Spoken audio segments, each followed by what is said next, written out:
President Donald Trump sought Sunday to gloss over the difficult work ahead for lawmakers laboring to finalize tax cut legislation he can sign by his self-imposed Christmas deadline. Trump tweeted about the pending bill before he went to his golf club in West Palm Beach for a round with Republican Sen. Lindsey Graham of South Carolina. Trump and Graham, who has become a regular golf partner for Trump, discussed the tax bill and upcoming budget talks after they teed off, said White House spokesman Raj Shah.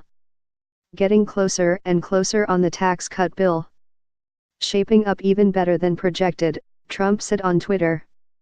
House and Senate working very hard and smart. End result will be not only important, but special. Trump has set a Christmas deadline for signing the bill into law, giving lawmakers named to a special conference committee 2 weeks to iron out major differences in the House and Senate versions of the legislation. The conference committee has scheduled its first formal meeting for Wednesday.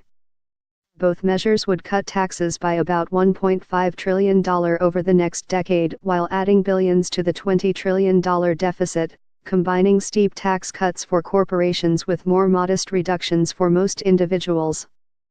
Together, the changes would amount to the biggest overhaul of the U.S.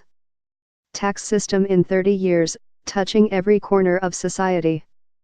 Significant differences between the bills must be worked out before Trump can fulfill a campaign promise and score his first major legislative achievement.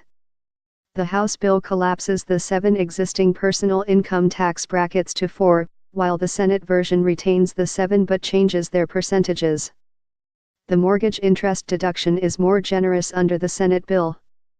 There are also questions about what to do with the alternative minimum tax and how to handle the tax treatment of millions of U.S.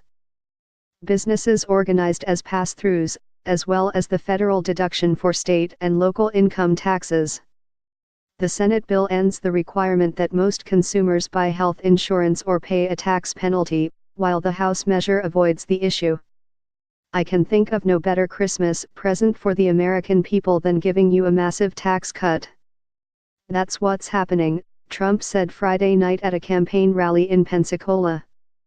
I can't wait to sign that tax cut. Before traveling to Florida, Trump signed a spending bill Friday to avert a partial government shutdown and keep the federal government running through December 22, when stopgap funding is scheduled to expire.